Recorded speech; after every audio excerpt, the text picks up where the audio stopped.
ਸਤਨਾਮ ਵਾਹਿਗੁਰੂ ਸਾਹਿਬ ਜੀ। ਕਿਰਪਾ ਕਰੋ ਦੀਨ ਕੇ ਦਾਤੇ,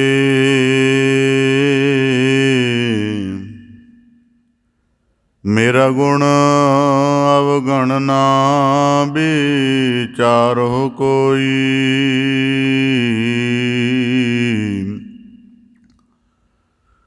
माटी का क्या तो पै स्वामी,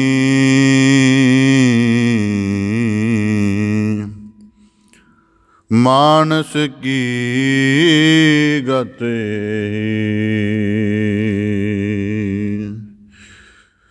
कबीर एक करी आदि करी, आदि हूँ ते आद। भगतन सेती गोसटे,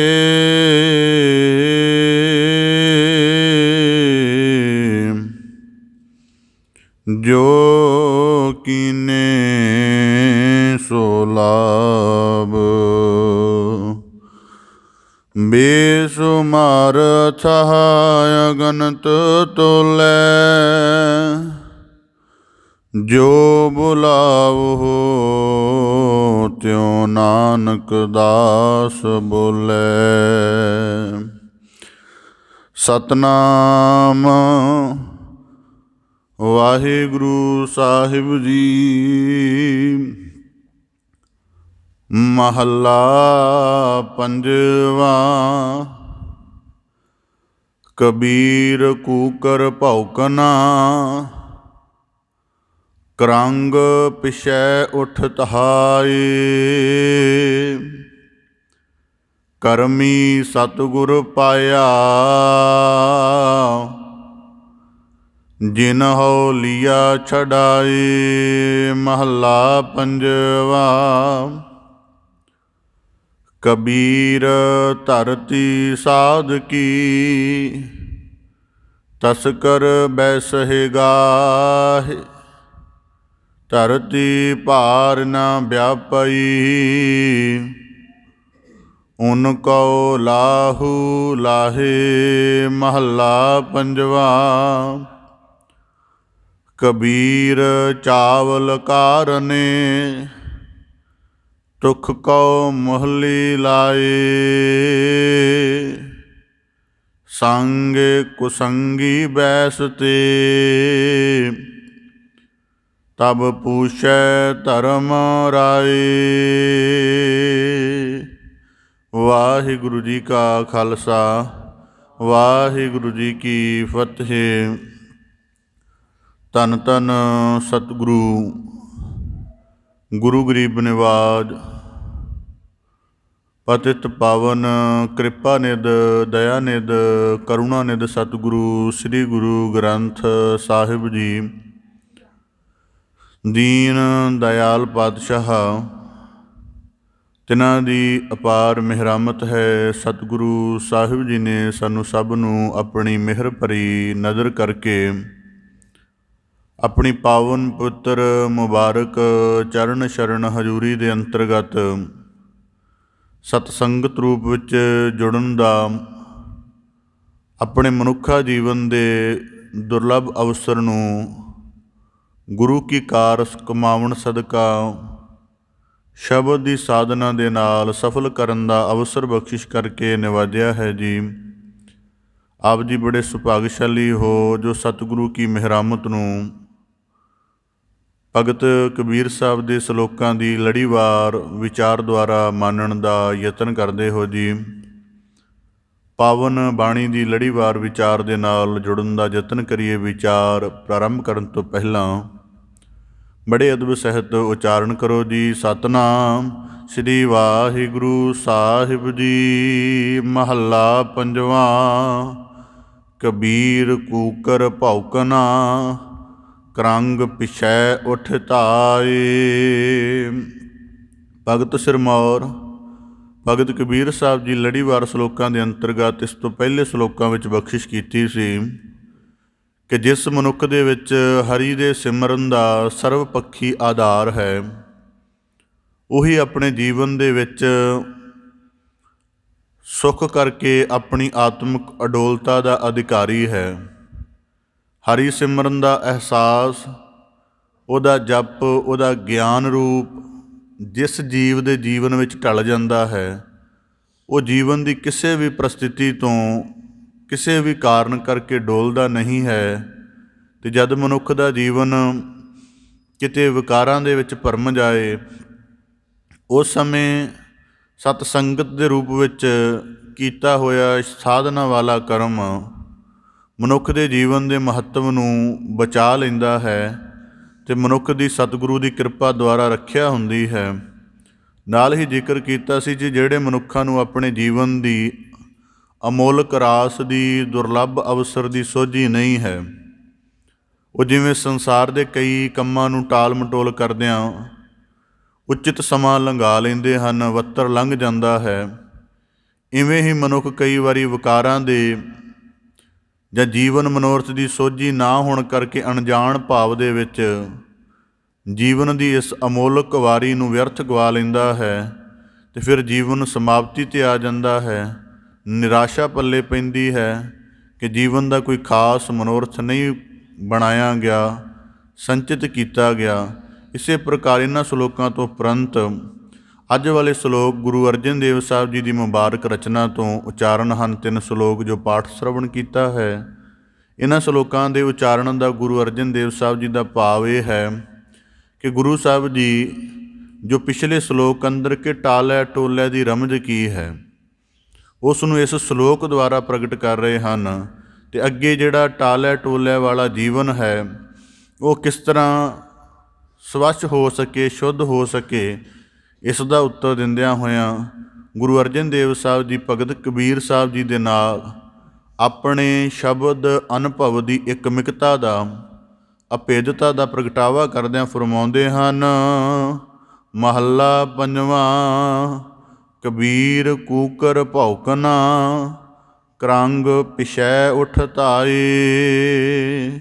ਭਗਤ ਕਬੀਰ ਸਾਹਿਬ ਜੀ ਦੇ ਰੂਪ ਵਿੱਚ ਸੰਬੋਧਿਤ ਹੁੰਦਿਆਂ ਸ਼ਲੋਕ ਦਾ ਉਚਾਰਨ ਕਰਦਿਆਂ ਗੁਰੂ ਅਰਜਨ ਦੇਵ ਸਾਹਿਬ ਜੀ ਬਖਸ਼ਿਸ਼ ਕਰਦੇ ਹਨ। ਕਬੀਰ ਕੂਕਰ ਭੌਕਨਾ, ਕਿ ਇਹ ਕੂਕਰ ਰੋਜ਼ਾਨਾ ਭੌਂਕਦਾ ਹੈ ਔਰ ਕਿਸੇ ਦੇ ਮਗਰ ਭੱਜਦਾ ਹੈ, ਉਹ ਹੈ ਕਰੰਗ। ਕਰੰਗ ਦਾ ਭਾਵ ਜਦੋਂ ਮਰੇ ਹੋਏ ਜੀਵ ਨਗਰ ਤੋਂ ਬਾਹਰ, ਜਿਸ ਨੂੰ ਹੱਡਾ ਰੋੜਾ ਆਦਿਕ ਆਖਿਆ ਜਾਂਦਾ ਹੈ, ਜਾਂ ਕੋਈ ਵਿਅਰਥ ਜੀ ਦੂਰ ਦੁਰੇਡੇ ਥਾਂ ਉੱਪਰ ਸੁੱਟ ਦਿੰਦੇ ਜਾਂਦੇ ਹਨ, ਜਿੱਥੇ ਹੋਰ ਜਾਨਵਰ ਪੰਛੀ ਆਦਿਕ ਉਹਨਾਂ ਨੂੰ ਚੁੰਝਾਂ ਦੇ ਨਾਲ ਸਾਰੇ ਸਰੀਰ ਨੂੰ ਚੁੰਡ ਲੈਂਦੇ ਹਨ, ਕੇਵਲ ਪਿੰਜਰ ਬਾਕੀ ਰਹਿ ਜਾਂਦਾ, ਨੂੰ ਕਰੰਗ ਆਖਦੇ ਨੇ। ਅਤੇ ਜਿਹੜੇ ਕਈ ਵਾਰੀ ਦੇਖਣਾ ਕਿ ਕੂਕਰ ਆਦਿ ਇਕੱਠੇ ਹੋ ਕੇ ਉਸ ਕਰੰਗ ਦੇ ਵਿੱਚ ਵੀ ਕੁਝ ਆਪਣੇ ਮਾਸ ਆਦਿਕ ਦੀ ਤਲਾਸ਼ ਕਰ ਰਹੇ ਹਨ, ਅਤੇ ਉੱਥੋਂ ਕਈ ਵਾਰੀ ਤੋੜਦਿਆਂ ਉਸ ਜਾਨਵਰ ਦੇ ਪਿੰਜਰ ਦੀਆਂ ਹੱਡੀਆਂ ਨਗਰਾਂ ਵਿੱਚ ਵੀ ਲੈ ਆਉਂਦੇ ਹਨ। ਤਾਂ ਭਗਤ ਕਬੀਰ ਸਾਹਿਬ ਜੀ ਦੇ ਰੂਪ ਵਿੱਚ ਗੁਰੂ ਅਰਜਨ ਦੇਵ ਸਾਹਿਬ ਜੀ ਸੰਬੋਧਿਤ ਕਰਦੇ ਹਨ। ਕਬੀਰ ਕੂਕਰ ਭੌਂਕਨਾ, ਟਾਲੇ ਟੋਲੇ ਦਾ ਕਾਰਨ ਕੀ ਹੈ ਕਿ ਕੂਕਰ ਭੌਂਕਨਾ ਇਹ ਰੋਜ਼ ਕਰੰਗ ਮੁਰਦਾਰ ਦੇ ਮਗਰ ਪਿੱਛੇ ਦੌੜਦਾ ਹੈ। ਕਰਮੀ ਸਤਿਗੁਰ ਪਾਇਆ ਜਿਨ ਹਉ ਲੀਆ ਛਡਾਏ। ਕਹਿੰਦੇ ਕਰਮੀ ਭਾਵ ਬਖਸ਼ਿਸ਼ ਦੇ ਸਦਕਾ ਪੂਰਨ ਸਤਿਗੁਰੂ ਦਾ ਮਿਲਾਪ ਹੋ ਗਿਆ, ਜਿਨ੍ਹੇ ਇਸ ਮੁਰਦਾਰ ਖਾਣ ਦੇ ਕਰਮ ਤੋਂ ਸਾਨੂੰ ਰੋਕ ਦਿੱਤਾ। ਹੁਣ ਇਸ ਸ਼ਲੋਕ ਨੂੰ ਸ਼ਬਦ ਵਿਚਾਰ ਦੇ ਨੁਕਤੇ ਤੋਂ ਸਮਝਣ ਦਾ ਯਤਨ ਕਰੀਏ। ਭਗਤ ਕਬੀਰ ਸਾਹਿਬ ਜੀ ਨੇ ਕਿਹਾ ਕਿ ਜੀਵ ਟਾਲ ਮਟੋਲ ਕਰਦਾ ਹੈ, ਅਧਿਆਤਮਿਕ ਮਾਰਗ 'ਤੇ ਚੱਲਣ ਲੱਗਿਆ। ਕਾਹਦੇ ਕਰਕੇ, ਕੀ ਕਾਰਨ ਹੈ ਉਹਦਾ ਟਾਲ ਮਟੋਲ ਕਰਨ ਦਾ? ਕਿ ਅਜੇ ਤੱਕ ਉਹਦਾ ਮਨ ਆਪਣੀ ਇਕਾਗਰ ਅਤੇ ਸੰਜਮਮਈ ਸਾਦੀ ਹੋਈ ਅਵਸਥਾ ਦੇ ਵਿੱਚ ਨਹੀਂ ਆਇਆ। ਅਜੇ ਜਿਹੜਾ ਮਨ ਰੂਪ ਕੂਕਰ ਹੈ, ਉਹਦਾ ਭੌਂਕਣਾ ਚੱਲ ਰਿਹਾ ਹੈ। ਕਦੀ ਉਹ ਪਦਾਰਥਾਂ ਦੀ ਪ੍ਰਾਪਤੀ ਦੇ ਲਈ ਉੱਚੀ ਉੱਚੀ ਭੌਂਕਦਾ ਹੈ, ਕਦੇ ਤ੍ਰਿਸ਼ਨਾ ਨੂੰ ਪੂਰਾ ਕਰਨ ਦੇ ਲਈ, ਕਦੇ ਆਪਣੇ ਅਹੰਕਾਰ ਦੇ ਪ੍ਰਗਟਾਵੇ ਲਈ। ਇਸ ਕਰਕੇ ਉਹਦਾ ਅਜੇ ਜਿਹੜਾ ਕੂਕਰ ਦਾ ਬੋਲਣਾ ਲਗਾਤਾਰ ਜਾਰੀ ਹੈ। ਇਸ ਦਾ ਭਾਵ ਇਹ ਹੈ ਕਿ ਜਦੋਂ ਮਨੁੱਖ ਦਾ ਮਨ ਭਗਤੀ ਦੇ ਸ਼ੁਭ ਸਾਧਨਾਂ ਦੇ ਨਾਲ ਨਹੀਂ ਸਾਧਿਆ ਹੁੰਦਾ ਤੇ ਉਹਦੇ ਉੱਪਰ ਵਿਕਾਰਾਂ ਦੀ ਪਾਹ ਲੱਗੀ ਹੁੰਦੀ ਹੈ। ਜਿਹੜਾ ਅਸੀਂ ਬਾਹਰੀ ਤੌਰ 'ਤੇ ਜਿਹਨੂੰ ਕੂਕਰ ਆਖਦੇ ਹਾਂ, ਜਾਨਵਰਾਂ ਦੀ ਸ਼੍ਰੇਣੀ ਦੇ ਵਿੱਚ, ਉਹ ਕਈ ਘੰਟੇ ਭੌਂਕੇ ਤਾਂ ਬਾਅਦ ਥੱਕ ਜਾਂਦਾ ਹੈ, ਚੁੱਪ ਹੋ ਜਾਂਦਾ ਹੈ। ਪਰ ਸਾਡੇ ਅੰਦਰ ਕਈ ਵਾਰੀ ਤ੍ਰਿਸ਼ਨਾ ਦਾ ਬਣਿਆ ਹੋਇਆ ਕੂਕਰ ਸਾਰਾ ਦਿਨ ਇਸ ਤਰ੍ਹਾਂ ਦੇ ਯਤਨ ਕਰਾਉਣ 'ਤੇ ਮਜਬੂਰ ਕਰਦਾ ਹੈ। ਰਾਤ ਸਮੇਂ ਵੀ ਇਹ ਕੂਕਰ ਜਿਹੜਾ ਹੈ ਤ੍ਰਿਸ਼ਨਾ ਰੂਪ ਦੇ ਵਿੱਚ ਆਪਣਾ ਭੌਂਕਣਾ ਬੰਦ ਨਹੀਂ ਕਰਦਾ ਅਤੇ ਮਨੁੱਖ ਸੁਪਨ ਅਵਸਥਾ ਦੇ ਵਿੱਚ ਕਈ ਵਾਰੀ ਆਪਣੀ ਮਲੀਨਤਾ ਨੂੰ, ਆਪਣੀ ਤ੍ਰਿਸ਼ਨਾ ਨੂੰ, ਆਪਣੇ ਅਹੰਕਾਰ ਨੂੰ ਪੂਰਾ ਕਰਨ ਲੱਗ ਪੈਂਦਾ ਹੈ। ਭਾਵ ਰਾਤ ਸਮੇਂ ਵੀ ਇਸ ਤ੍ਰਿਸ਼ਨਾ ਤੁਰ ਹੋਏ ਮਨ ਦਾ, ਇਸ ਅਸਾਧੇ ਹੋਏ ਮਨ ਨੂੰ, ਜਿਹਨੂੰ ਗੁਰੂ ਸਾਹਿਬ ਭਗਤ ਕਬੀਰ ਸਾਹਿਬ ਜੀ ਨੇ ਕੂਕਰ ਦੀ ਨਿਆਈ ਕਿਹਾ, ਕਹਿੰਦੇ ਇਹਦਾ ਭੌਂਕਣਾ ਰੁਕਦਾ ਨਹੀਂ ਔਰ ਇਹਦੀ ਦੌੜ ਕਿੱਧਰ ਹੈ? ਕਰੰਗ ਪਿਛੈ ਉੱਠ ਤਾਏ।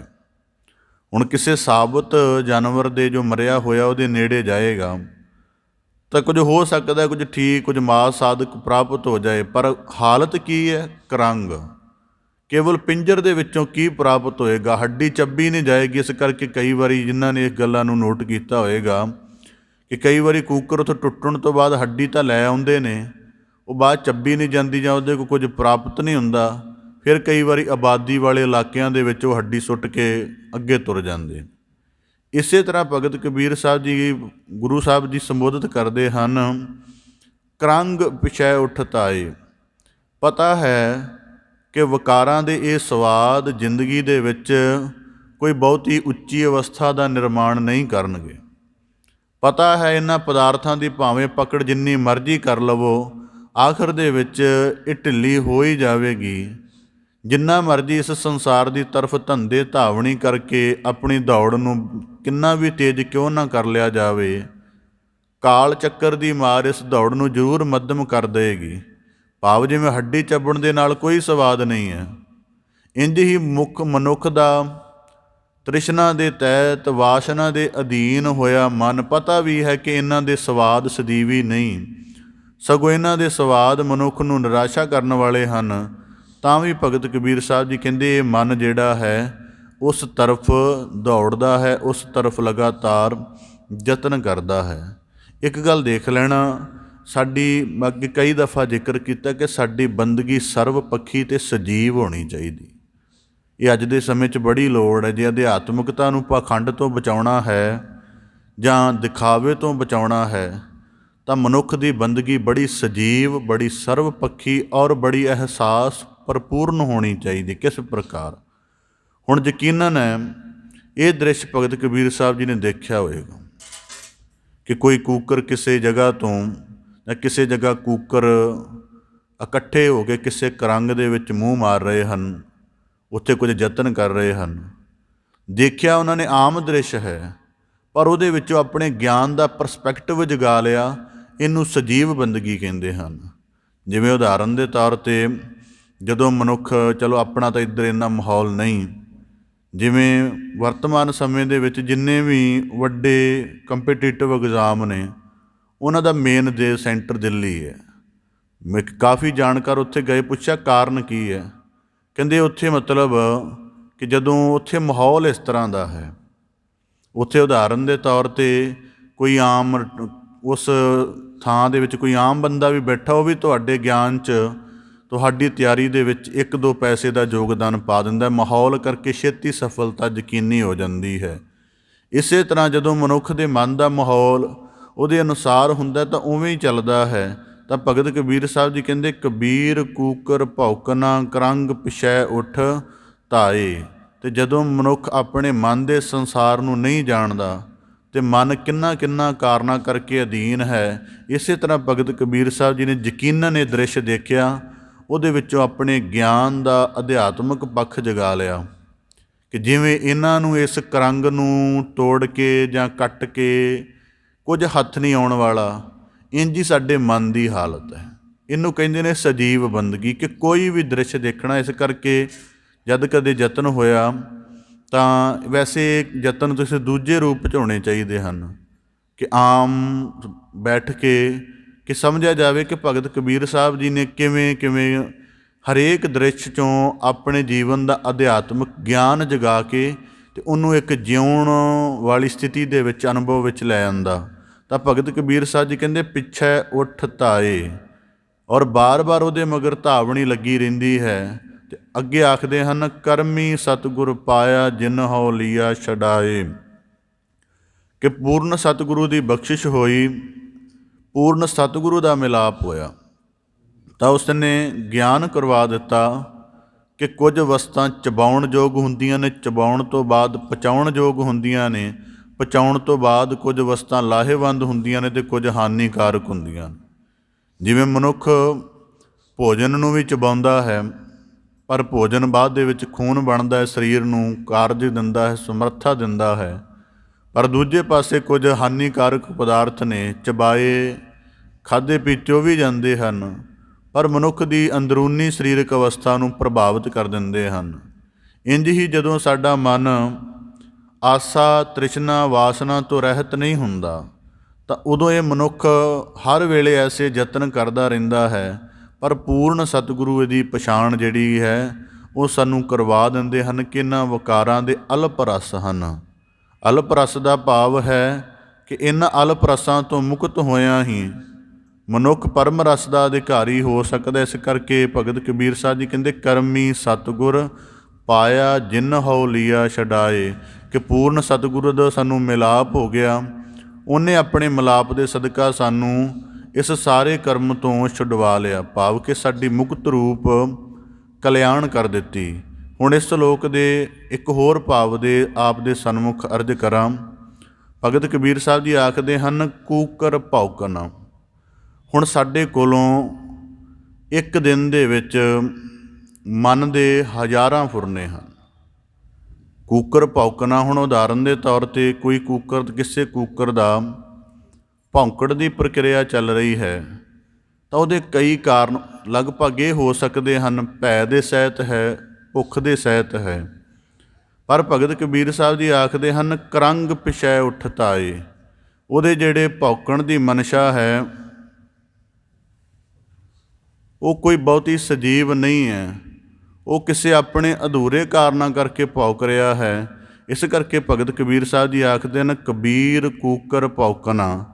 ਮਤਲਬ ਸਾਡੇ ਕੋਲੋਂ ਜਿਵੇਂ ਜਿਹੜਾ ਮਨੋਵਿਗਿਆਨ ਵਿਸ਼ਾ ਹੈ, ਉਸ ਨੇ ਮਨੁੱਖ ਦੇ ਸੰਬੰਧ ਵਿੱਚ ਇਹ ਆਖਿਆ ਹੈ ਕਿ ਇੱਕ ਚੇਤਨ ਮਨੁੱਖ ਦੇ ਮਨ ਵਿੱਚ ਦਿਨ ਦੇ ਵਿੱਚ 60,000 ਫੁਰਨੇ ਆਉਂਦੇ ਹਨ। ਜਿਹੜੇ ਬੜੇ ਜੀਨੀਅਸ ਬੰਦੇ ਹੁੰਦੇ ਹਨ, ਉਹ ਕੇਵਲ ਵੱਧ ਤੋਂ ਵੱਧ 1,000 ਫੁਰਨੇ ਦਾ ਨਿਰਣਾ ਕਰ ਸਕਦੇ ਹਨ।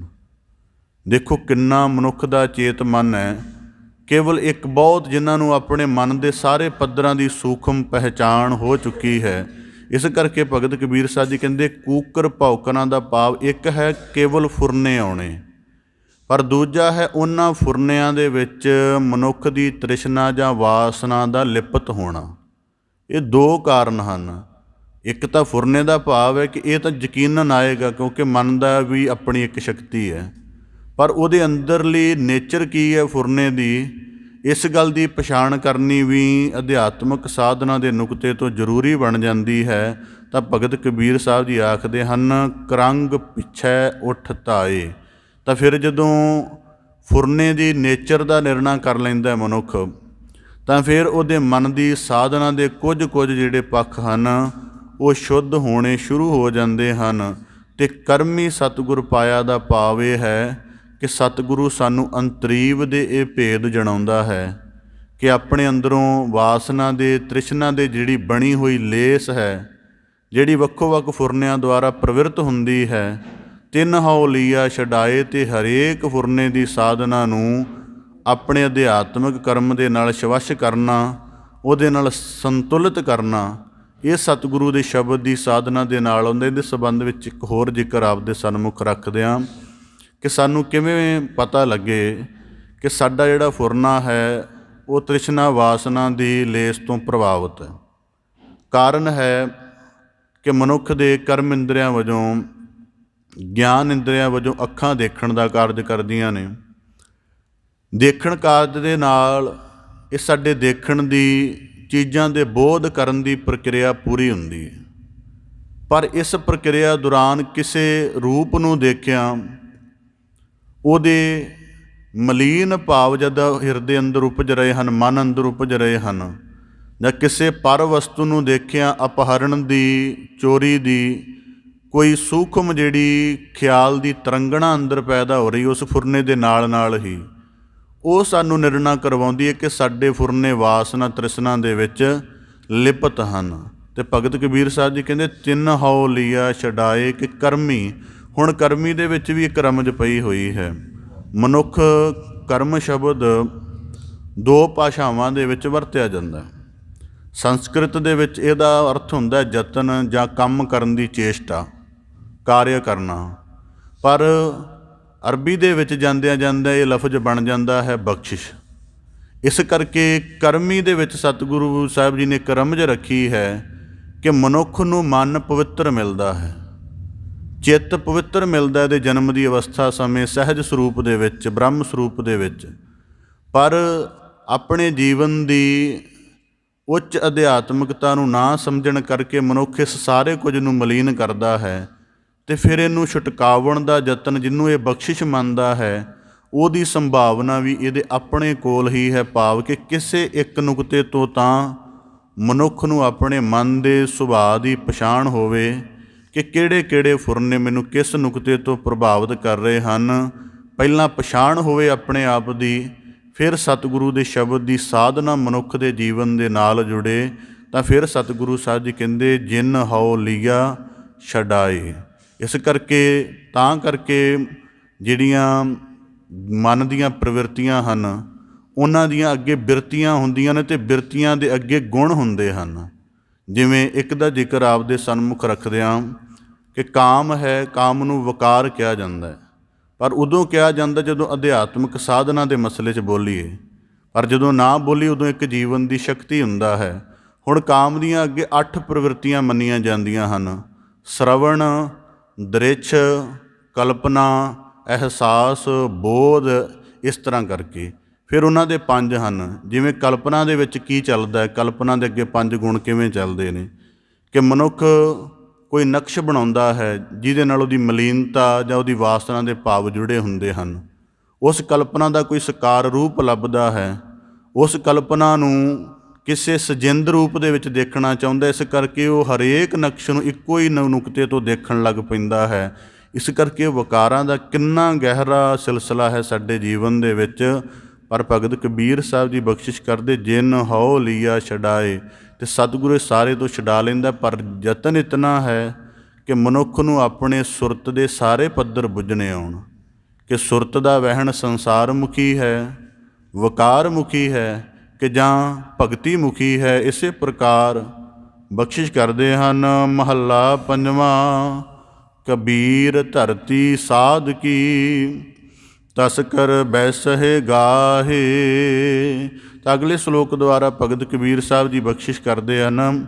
ਗੁਰੂ ਅਰਜਨ ਦੇਵ ਸਾਹਿਬ ਜੀ ਨੇ ਹੀ ਦੂਜਾ ਸ਼ਲੋਕ ਇਸ ਖਿਆਲ ਦੇ ਵਿਕਸਿਤ ਰੂਪ ਵਜੋਂ ਪ੍ਰਗਟਾ ਕੀਤਾ ਹੈ। ਤਾਂ ਇਹਦਾ ਇੱਕ ਦੋਵੇਂ ਪ੍ਰਭਾਵ ਆਪਦੇ ਸਨਮੁਖ ਅਰਜ ਕਰਦਿਆਂ ਕਿ ਕੋਈ ਧਾਰਮਿਕ ਮੰਦਰ ਸੀ, ਉਸ ਜਗ੍ਹਾ ਉੱਥੋਂ ਦੇ ਮਹਾਤਮਾ, ਉੱਥੋਂ ਦੇ ਸਾਧਨਾ ਕਰਨ ਵਾਲੇ ਮਨੁੱਖ ਕਿਸੇ ਕਾਰਨ ਉਸ ਸਮੇਂ ਉਸ ਮੰਦਰ 'ਚੋਂ, ਉਸ ਸਾਧਨਾ ਵਾਲੇ ਸਥਲ ਤੋਂ ਦੂਜੀ ਜਗ੍ਹਾ ਚਲੇ ਗਏ। ਉਹ ਸਥਾਨ ਖਾਲੀ ਹੋ ਗਿਆ। ਕੁਝ ਚੋਰ, ਡਾਕੂ ਕਿਸਮ ਦੇ ਲੋਕ, ਨਿਮਨ ਕਿਰਦਾਰ ਵਾਲੇ ਲੋਕ, ਜੀਵਨ ਦੀ ਗਿਰਾਵਟ ਆਚਰਨ ਵਾਲੇ ਲੋਕ ਉੱਥੇ ਆ ਕੇ ਰਹਿਣ ਲੱਗ ਪਏ। ਹੌਲੀ ਹੌਲੀ ਉਹਨਾਂ ਨੇ ਆਪਣੇ ਮੰਦ ਕਰਮ ਉਸ ਜਗ੍ਹਾ ਕਰਨੇ ਸ਼ੁਰੂ ਕਰ ਦਿੱਤੇ। ਤਾਂ ਉਹੀ ਧਰਮ ਮੰਦਰ, ਉਹੀ ਪਵਿੱਤਰ ਸਥਾਨ ਜਿੱਥੇ ਸਾਧ ਪੁਰਖ ਗਿਆਨ ਦੀ ਚਰਚਾ ਕਰਦੇ ਸਨ, ਨਾਮ ਦਾ ਅਭਿਆਸ ਕਰਦੇ ਸਨ, ਸਤਸੰਗਤ ਸਭਾ ਜੁੜਦੀ ਸੀ, ਇਹਨੂੰ ਧਰਮ ਮੰਦਰ ਆਖਿਆ ਜਾਂਦਾ ਸੀ। ਹੁਣ ਗਲਤ ਲੋਕਾਂ ਦੇ ਨਿਵਾਸ ਕਾਰਨ ਉਸ ਮੰਦਰ ਦੀ ਬੜੀ ਨਿੰਦਿਆ ਹੋਣ ਲੱਗ ਪਈ। ਤਾਂ ਹੁਣ ਭਗਤ ਕਬੀਰ ਸਾਹਿਬ ਜੀ ਨੇ ਇਸ ਦ੍ਰਿਸ਼ ਦੇ ਵਿੱਚੋਂ ਵੀ ਆਪਣੀ ਅਧਿਆਤਮਿਕਤਾ ਦਾ ਪੱਖ ਕਿਵੇਂ ਜਗਾਇਆ ਹੈ। ਆਖਦੇ ਹਨ ਭਗਤ ਗੁਰੂ ਅਰਜਨ ਦੇਵ ਸਾਹਿਬ ਜੀ ਸੰਬੋਧਿਤ ਹੁੰਦਿਆਂ, ਕਬੀਰ ਧਰਤੀ ਸਾਧ ਕੀ, ਕਿ ਜੋ ਮੰਦਰ ਸੀ ਇਹ ਸਾਧ ਲੋਕਾਂ ਦਾ ਸੀ, ਪਰ ਕਿਸੇ ਕਾਰਨ ਇੱਥੇ ਤਸਕਰਾਂ ਦਾ ਭਾਵ ਚੋਰਾਂ ਡਾਕੂਆਂ ਦਾ ਆਉਣਾ ਹੋ ਗਿਆ। ਪਰ ਕਰਨ ਕੀ ਹੋਇਆ, ਹੁਣ ਭਾਵੇਂ ਲੋਕ ਨਿੰਦਿਆ ਕਰ ਰਹੇ ਹਨ, ਧਰਤੀ ਭਾਰ ਨਾ ਵਿਆਪਈ। ਸਾਧ ਪੁਰਖਾਂ ਦੀ ਸਾਧਨਾ ਦਾ ਕੋਈ ਧਰਤੀ ਤੇ ਭਾਰ ਨਹੀਂ, ਪਰ ਤਸਕਰਾਂ ਦਾ ਭਾਰ ਹੈ। ਤਿਨ ਕਉ ਲਾਹੂ ਲਾਹੇ। ਇਹ ਭਾਵੇਂ ਮੰਦ ਕਰਮ ਕਰ ਰਹੇ ਹਨ ਤੇ ਆਪਣੇ ਕਰਮਾਂ ਦੇ ਨਾਲ ਉਹਨਾਂ ਦੀ ਪਵਿੱਤਰਤਾ ਨੂੰ, ਉਹਨਾਂ ਦੀ ਸਾਧਨਾ ਨੂੰ ਹਾਨੀ ਪਹੁੰਚਾ ਰਹੇ ਹਨ। ਪਰ ਭਗਤ ਕਬੀਰ ਸਾਹਿਬ ਗੁਰੂ ਸਾਹਿਬ ਜੀ ਕਹਿੰਦੇ ਉਨ ਕੋ ਲਾਹੂ ਲਾਹੇ। ਤਾਂ ਵੀ ਇਸ ਸਾਰੇ ਕਰਮਾਂ ਦਾ ਇਹਨੂੰ ਨਿਰਣਾ ਫਲ ਭਾਵ ਜ਼ਰੂਰ ਭੁਗਤਾਨ ਕਰਨਾ ਪਏਗਾ। ਪਹਿਲਾ ਭਾਵ। ਹੁਣ ਇਹਦਾ ਅੰਤਰੀਵ ਭਾਵ ਕੀ ਹੈ? ਕਬੀਰ ਧਰਤੀ ਸਾਧ ਕੀ। ਜੋ ਸਾਡੇ ਹਿਰਦੇ ਰੂਪ ਧਰਤੀ ਹੈ, ਜਿੱਥੋਂ ਸਾਡੇ ਕਰਮ, ਸਾਡੇ ਅਹਿਸਾਸ, ਸਾਡਾ ਸਾਰਾ ਕੁਝ ਉਪਜਦਾ ਹੈ। ਤੇ ਭਗਤ ਕਬੀਰ ਸਾਹਿਬ ਜੀ ਕਹਿੰਦੇ ਇਹ ਸਾਧਨਾ ਲਈ ਮਿਲੀ ਸੀ। ਭਾਵ ਕਿ ਆਪਣੇ ਮਨ ਦੇ ਸੰਸਾਰ ਨੂੰ ਜਿਹੜੀ ਵਕਾਰੀ ਕਲਪਨਾ ਨਾਲੋਂ, ਵਕਾਰੀ ਫੁਰਨਿਆਂ ਨਾਲੋਂ ਉਹਨੂੰ ਕਿਸੇ ਸ਼ਬਦ ਦੇ ਪ੍ਰਯੋਜਨ ਨਾਲ ਜੋੜ ਕੇ ਤੇ ਗਿਆਨ ਦੀ ਸਾਧਨਾ ਦੇ ਨਾਲ ਵਸ ਵਿੱਚ ਲਿਆ ਕੇ ਕਰਮ ਕਰਨ ਦੀ ਬਜਾਏ ਮਨੁੱਖ ਇਹਦਾ ਹੋਰ ਕੋਈ ਉਪਯੋਗ ਕਰਨ ਲੱਗ ਪੈਂਦਾ ਹੈ। ਇਸ ਕਰਕੇ ਭਗਤ ਕਬੀਰ ਸਾਹਿਬ ਜੀ ਕਹਿੰਦੇ ਧਰਤੀ ਸਾਧ ਕੀ। ਜੀਵਨ ਦੇ ਅੰਤਹਿਕਰਨ ਦੇ 4 ਹਿੱਸੇ ਹਨ। 4ਵੇਂ ਹਿੱਸੇ ਸਾਧਨਾ ਲਈ ਮਿਲੇ ਸੀ, ਪਰ ਤਸਕਰ ਬੈਸਹਿ ਗਾਹੇ। ਪਰ ਹੁਣ ਇਹਨਾਂ ਸਾਰੇ ਹਿੱਸਿਆਂ ਦੇ ਵਿੱਚ ਵਕਾਰਾਂ ਦੇ ਰੂਪ ਆ ਕੇ ਬੈਠ ਗਏ ਨੇ ਤੇ ਮਨੁੱਖ ਇਹਨਾਂ ਵਿੱਚ ਭਰਮ ਰਿਹਾ ਹੈ। ਇਹਨਾਂ ਦੇ ਮਨੁੱਖ ਇਹਨਾਂ ਦੇ ਅਨੁਸਾਰ ਹੀ ਹੋ ਰਿਹਾ ਹੈ। ਜਾਂ ਜੀਵਨ ਅੰਮ੍ਰਿਤਮਈ ਹੋ ਜਾਣਾ ਸੀ, ਹੁਣ ਅੰਮ੍ਰਿਤਮਈ ਜੀਵਨ ਕਿਵੇਂ ਬਣਦਾ? ਮਨੁੱਖ ਦੇ ਕੋਲੋਂ ਮਨ ਹੈ, ਮਨ ਦਾ ਸੁਭਾਅ ਹੈ ਸੰਕਲਪ ਵਿਕਲਪ ਉਠਾਉਣਾ। ਪਰ ਸੰਕਲਪ ਵੀ ਕਾਮ ਦੇ ਵਿਕਾਰਾਂ ਵਾਲੇ ਹਨ ਤੇ ਵਿਕਲਪ ਵੀ ਜਿਹੜੇ ਹਨ ਉਹ ਧਰਮ ਦੀ ਸਾਧਨਾ ਤੋਂ ਹਟਾਉਣ ਵਾਲੇ ਹਨ। ਇਹਦਾ ਮਤਲਬ ਮਨ ਜਿਹੜਾ ਹੈ, ਮਨ ਦੇ ਤਲ ਤੇ ਤਸਕਰ ਇਉਂ ਬੈਠੇ ਹੋਏ ਹਨ। ਦੂਜੀ ਤਰਫ ਹੈ ਮਨੁੱਖ ਦਾ ਚਿੱਤ। ਸਿਮਰਤੀ ਦੇ ਭਾਵ ਵਿੱਚ ਇਹ ਗੱਲ ਯਾਦ ਰੱਖਣੀ ਸੀ ਕਿ ਮੈਂ ਪਰਮ ਜੋਤ ਦਾ ਨਿਵਾਸ ਲੈ ਕੇ ਇਸ ਕਾਇਆ ਰੂਪ ਮੰਦਰ ਦੇ ਵਿੱਚ ਨਿਵਾਸ ਕਰ ਰਿਹਾ ਹਾਂ ਤੇ ਸੰਸਾਰ ਦੀ ਸਰਾਂ ਵਿੱਚ ਆਇਆ, ਇੱਥੇ ਨਿਵਾਸ ਸਥਿਰ ਨਹੀਂ ਹੈ ਤੇ ਆਪਣੇ ਆਤਮ ਸਰੂਪ ਦੀ ਪਛਾਣ ਨਾਲ ਹੀ ਸਦੀਵੀ ਹੋ ਸਕਦਾ ਹਾਂ। ਪਰ ਇਸ ਗੱਲ ਦੀ ਗਹਿਰ ਵਿਚਾਰ ਨਹੀਂ ਕੀਤੀ ਤੇ ਅਧੂਰੇਪਣ ਦੇ ਵਿੱਚ ਰਿਹਾ। ਤਾਂ ਭਗਤ ਕਬੀਰ ਸਾਹਿਬ ਜੀ ਕਹਿੰਦੇ ਇੱਥੇ ਵੀ ਇਹ ਗੱਲ ਸਾਬਤ ਕਰਦੀ ਹੈ ਕਿ ਚਿੱਤ ਵੀ ਮਨੁੱਖ ਦਾ ਜਿਹੜਾ ਹੈ ਉਹ ਤਸਕਰਾਂ ਦੇ ਅਧੀਨ ਹੋ ਗਿਆ ਕਿ ਉਹ ਆਪਣੇ ਹਿਸਾਬ ਨਾਲ ਇਹਦਾ ਪ੍ਰਯੋਗ ਕਰ ਰਹੇ ਹਨ। ਫਿਰ ਜਿਹੜੀ ਮਨੁੱਖ ਦੀ ਬੁੱਧੀ ਦਾ ਭਾਵ ਹੈ, ਬੁੱਧੀ ਦਾ ਭਾਵ ਸੀ ਕਿ ਜੀਵਨ ਦੇ ਵਿੱਚ ਹਰੇਕ ਕਰਮ ਦਾ ਇੱਕ ਵਿਵੇਕੀ ਨਿਰਣਾ ਕਰ ਲੈਂਦਾ।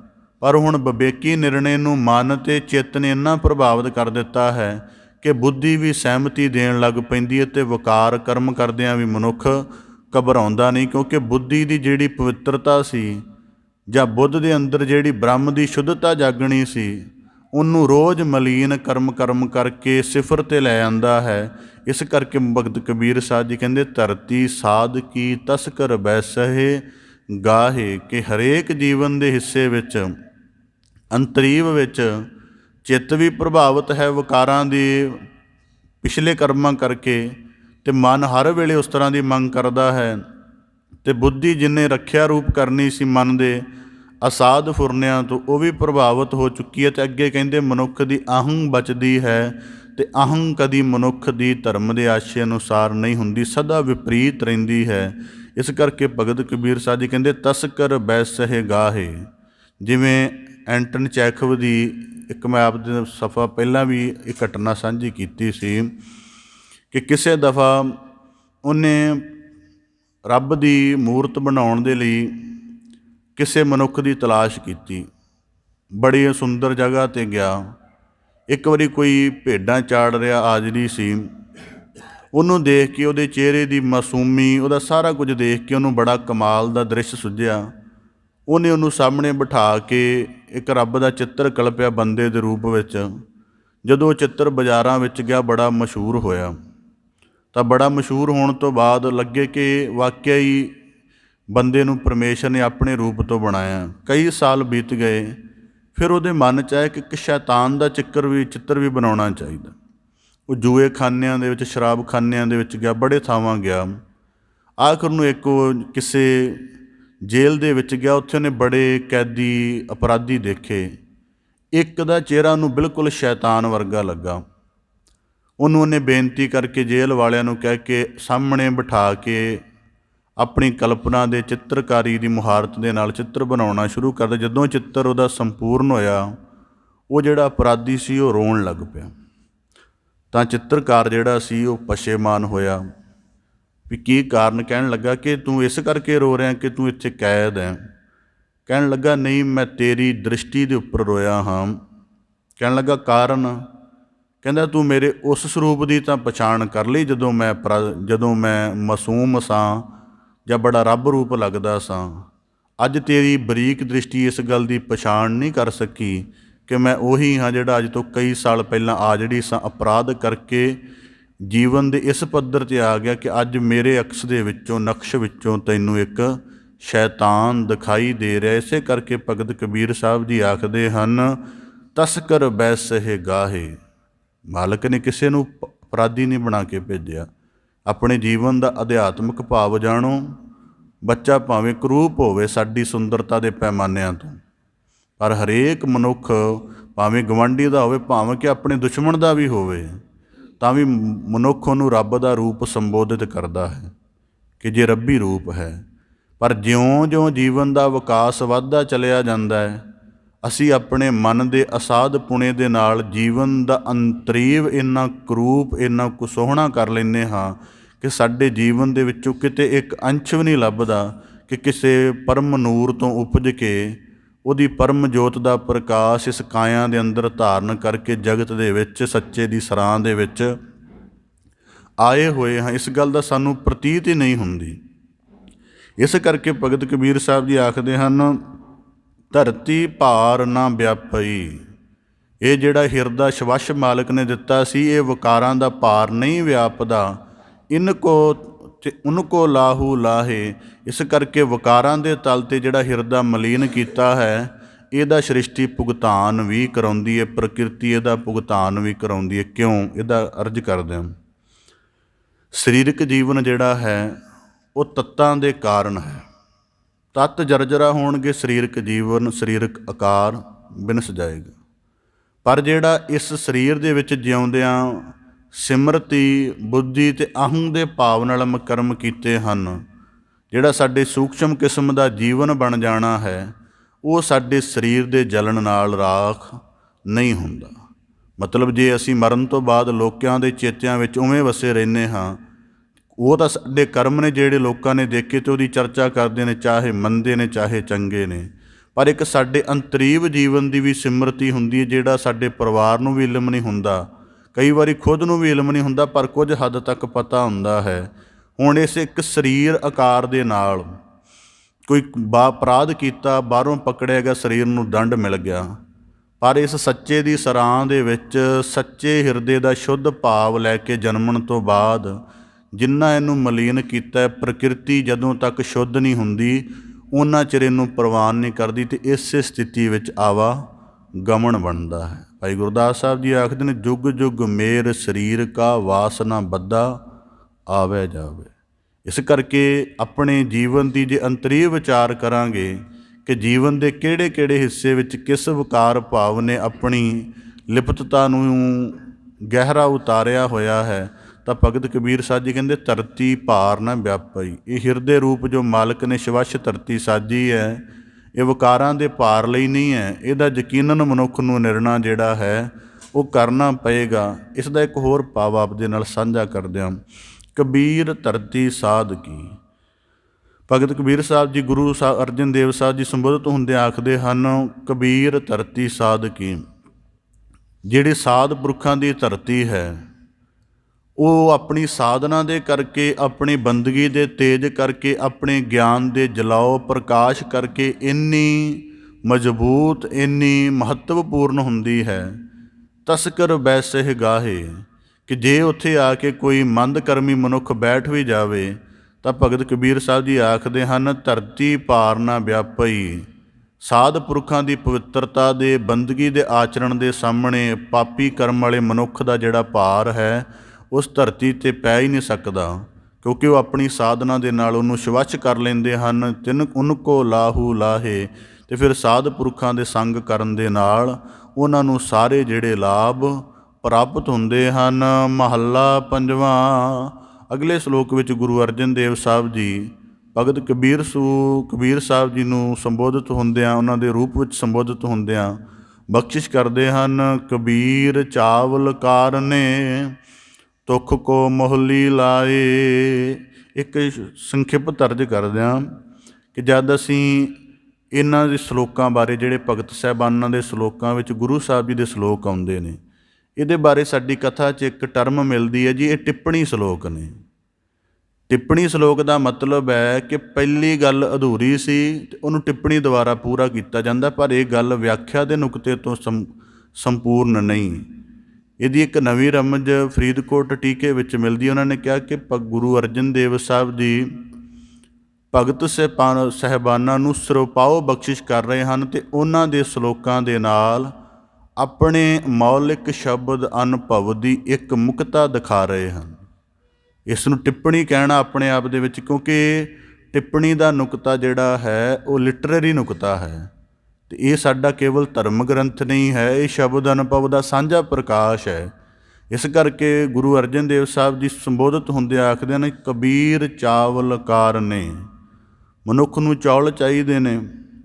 ਝੋਨੇ ਨੂੰ ਚਾਹੇ ਵਰਤਮਾਨ ਮਸ਼ੀਨਾਂ ਦੇ ਵਿੱਚ ਪੇੜਦਾ ਜਾਂ ਪਹਿਲਾਂ ਮੋਹਲਿਆਂ ਦੇ ਵਿੱਚ ਪਾ ਕੇ ਰਗੜਿਆ ਜਾਂਦਾ ਸੀ, ਤਾਂ ਭਗਤ ਕਬੀਰ ਸਾਹਿਬ ਜੀ ਕਹਿੰਦੇ ਪ੍ਰਾਪਤ ਕਰਨੇ ਹਨ ਚੌਲ, ਪਰ ਜਿਹੜਾ ਉੱਪਰ ਤੁੱਖ, ਜਿਹੜਾ ਉਹਦੇ ਛਿਲਕਾ ਬਣਿਆ ਹੁੰਦਾ ਹੈ, ਉਹਨੂੰ ਵੀ ਮੋਹਲੇ ਦੀ ਮਾਰ ਹੇਠ ਪਿਸਣਾ ਪੈਂਦਾ ਹੈ ਅਤੇ ਫਿਰ ਛਿਲਕਾ ਵੱਖ ਹੋ ਜਾਂਦਾ, ਚੌਲ ਵੱਖਰੇ ਹੋ ਜਾਂਦੇ ਨੇ, ਪਰ ਮਾਰ ਛਿਲਕੇ ਨੂੰ ਪਹਿਲਾਂ ਪੈਂਦੀ ਹੈ।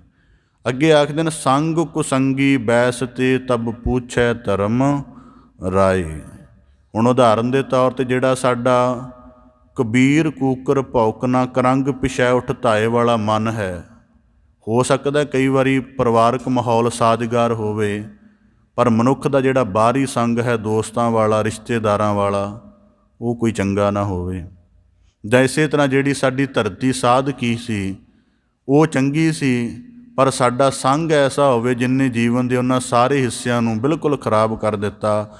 ਤਾਂ ਭਗਤ ਕਬੀਰ ਸਾਹਿਬ ਜੀ ਕਹਿੰਦੇ, ਸੰਗ ਕੁਸੰਗੀ ਬੈਸ ਤੇ ਤਬ ਪੁੱਛੇ ਧਰਮ ਰਾਏ। ਜਦੋਂ ਕੁਸੰਗ ਦੇ ਸਾਥ ਬੈਠਦੇ ਹਾਂ ਤਾਂ ਧਰਮ ਰਾਏ ਦਾ ਭਾਵ, ਜਿਵੇਂ ਧਰਮ ਰਾਏ ਦੇ ਸੰਬੰਧ ਵਿੱਚ ਕਲਪਨਾਤਮਕ ਦ੍ਰਿਸ਼ ਬਣਾਏ ਜਾਂਦੇ ਹਨ, ਧਰਮ ਰਾਏ ਦਾ ਭਾਵ ਧਰਮ ਦੇ ਨੇਮ ਵਿੱਚ ਸ੍ਰਿਸ਼ਟੀ 'ਤੇ ਜਿਉਂ ਰਹੇ ਹਾਂ, ਅਤੇ ਜਿਹੜੇ ਜੀਵਨ ਦੇ ਸ਼ੁੱਧ ਹਿੱਸਿਆਂ ਨੂੰ ਜਦੋਂ ਮਲੀਨਤਾ ਦੇ ਨਾਲ ਵਿਗਾੜਾਂਗੇ ਤਾਂ ਉਹ ਧਰਮੀ ਨੇਮ ਯਕੀਨਨ ਸਾਨੂੰ ਉਹ ਸਜ਼ਾ ਦੇ ਅਧਿਕਾਰੀ ਬਣਾਏਗਾ। ਤਾਂ ਭਗਤ ਕਬੀਰ ਸਾਹਿਬ ਜੀ ਕਹਿੰਦੇ, ਸੰਗ ਕੁਸੰਗੀ, ਕੁਸੰਗ ਦੀ ਮਾਰ ਦਾ ਭਗਤ ਕਬੀਰ ਸਾਹਿਬ ਜੀ ਜ਼ਿਕਰ ਕਰਦੇ ਹਨ। ਉਹ ਝੂਲੈ ਉਹ ਚੀਰੀਐ ਸਾਕਤ ਸੰਗ ਨਾ ਹੇਰ। ਕਹਿੰਦੇ ਇੱਕ ਬੇਰੀ ਦਾ ਬ੍ਰਿਛ ਸੀ, ਨੇੜੇ ਇੱਕ ਕੇਲੇ ਦਾ ਰੁੱਖ ਉੱਗ ਪਿਆ ਜਾਂ ਕਿਸੇ ਨੇ ਲਗਾ ਦਿੱਤਾ।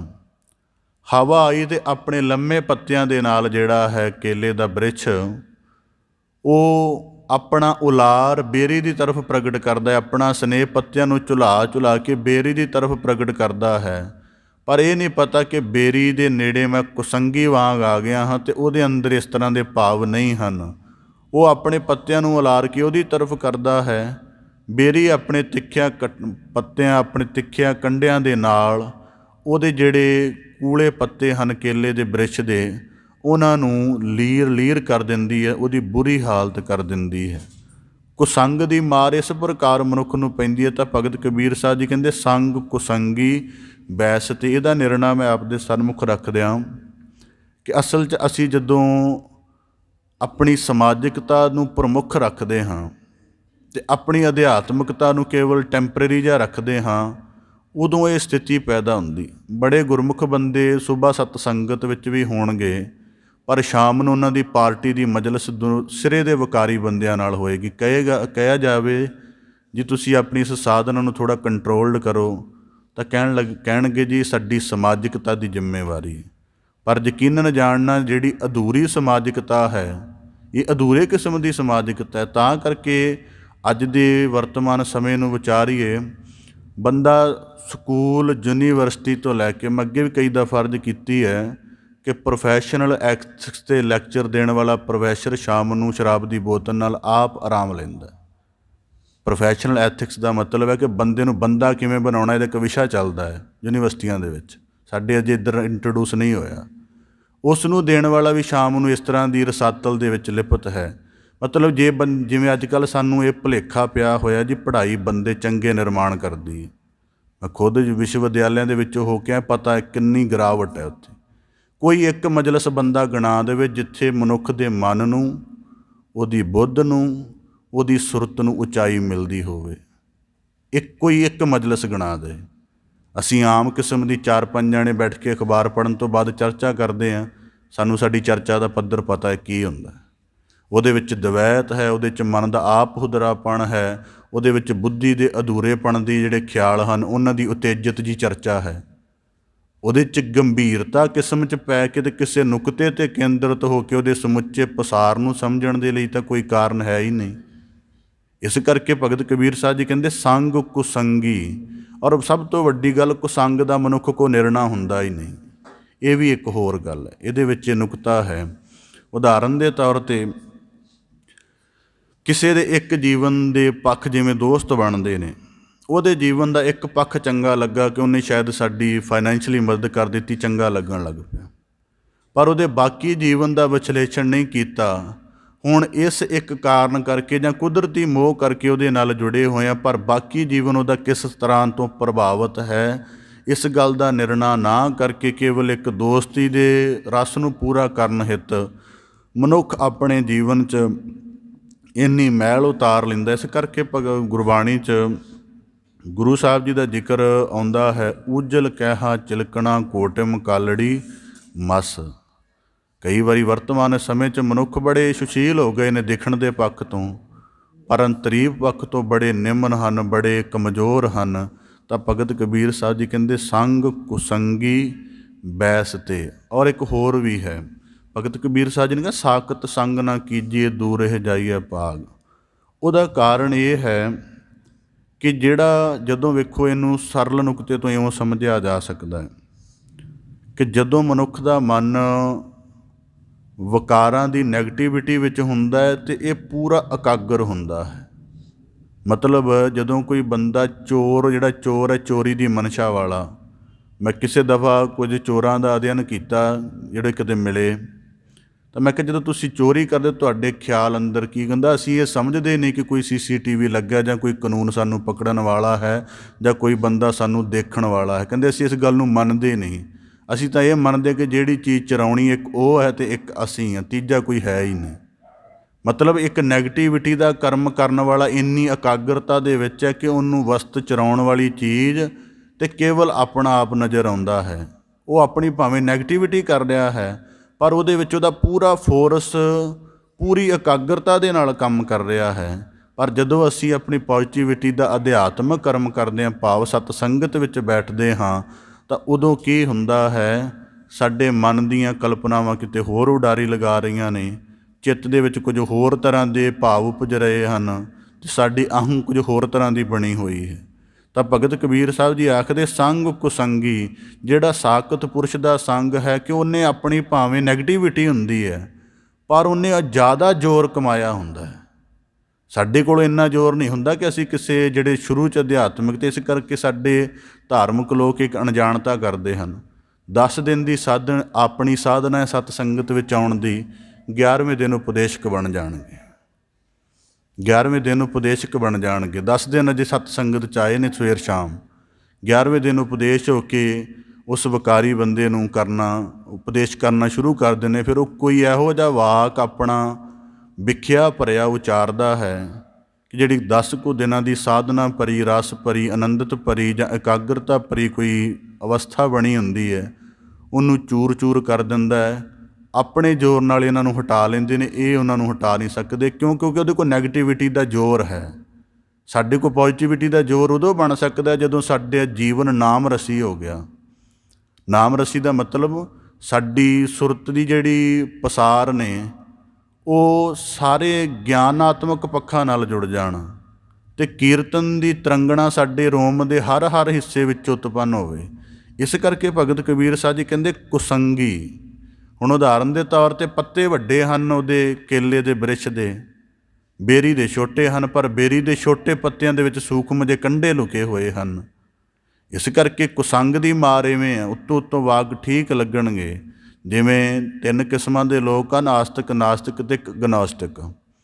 ਹੁਣ ਕਈ ਪੰਜਾਬ 'ਚ ਜਿਹੜੇ ਨਾਸਤਿਕ ਕਿਸਮ ਦੇ ਲੋਕ ਨੇ, ਉਹਨਾਂ ਕੋਲ ਬਹੁਤਾ ਵੱਡਾ ਗਿਆਨ ਤਾਂ ਹੁੰਦਾ ਨਹੀਂ, ਕੇਵਲ ਉਂਝ ਹੀ ਕਿਸੇ ਜੀਵਨ ਦੇ ਮਸਲੇ 'ਚ ਕੋਈ ਨਿਰਾਸ਼ਾ ਹੱਥ ਲੱਗੀ ਹੁੰਦੀ ਹੈ, ਉਹਨੂੰ ਲੈ ਕੇ ਨਾਸਤਿਕ ਹੋ ਜਾਂਦੇ ਆ। ਫਿਰ ਆਪਣਾ ਨਾਸਤਿਕ ਤੋਂ ਬਚਾਅ ਕਰਨ ਦੇ ਲਈ ਅਗਨੋਸਟਿਕ ਬਣ ਜਾਂਦੇ ਹਨ। ਅਗਨੋਸਟਿਕ ਬਣ ਕੇ ਇਹੋ ਜਿਹੇ ਲੈਕਚਰ ਕਰਦੇ ਹਨ ਕਿ ਕਈ ਸੁਣਨ ਵਾਲੇ ਧਾਰਮਿਕ ਬੰਦੇ ਆਖਦੇ ਹਨ ਕਿ ਜਿਹਦੇ ਨਾਲੋਂ ਤਾਂ ਸਾਡੇ ਤੋਂ ਵੀ ਵੱਧ ਗਿਆਨ ਹੈ, ਅਤੇ ਬਾਣੀ 'ਚ ਜ਼ਿਕਰ ਹੈ, ਜੋ ਨਿਗੁਰਾ ਬਹੁ ਬਾਤਾਂ ਜਾਣੈ ਉਹ ਹਰ ਦਰਗੇ ਹੈ ਪ੍ਰਸਤੀ। ਮੈਂ ਦੁਨੀਆ ਦੇ ਵਿੱਚ ਐਸੇ ਵੀ ਬੰਦੇ ਆਪ ਜੀ ਨੂੰ ਦਿਖਾ ਸਕਦਾ ਜਿਹੜੇ ਵਿਦਵਾਨਾਂ ਨਾਲੋਂ ਕਈ ਗੁਣਾ ਅੱਗੇ ਹਨ। ਉਹਨਾਂ ਦੀ ਕਥਨੀ ਦਾ ਜ਼ੋਰ ਇੰਨਾ, ਬੰਦਾ ਪ੍ਰਭਾਵਿਤ ਹੋਏ ਬਿਨਾਂ ਰਹਿ ਨਹੀਂ ਸਕਦਾ, ਪਰ ਜੀਵਨ ਦੀ ਗਿਰਾਵਟ ਇੰਨੀ ਹੈ ਕਿ ਮਨੁੱਖ ਤੌਬਾ ਕਰਦਾ ਹੈ। ਇਸ ਕਰਕੇ ਭਗਤ ਕਬੀਰ ਸਾਹਿਬ ਜੀ ਕਹਿੰਦੇ ਸੰਗ ਕੁਸੰਗੀ ਬੈਸ ਤੇ। ਹੁਣ ਇਹਦਾ ਮਹੱਤਵ ਇੱਕ ਹੋਰ ਆਪ ਦੇ ਸਨਮੁਖ ਪ੍ਰਗਟ ਕਰਦੇ ਹਾਂ। ਇੱਕ ਜਾਨਵਰ ਹੈ ਜਿਹੜਾ ਜੰਗਲ 'ਚ ਰਹਿ ਜਾਂਦਾ, ਕੋਈ ਕੂਕਰ ਮੰਨ ਲਵੋ, ਕੋਈ ਹੋਰ ਜਾਨਵਰ ਮੰਨ ਲਓ ਜਿਹੜਾ ਜੰਗਲ 'ਚ ਰਹਿ ਗਿਆ।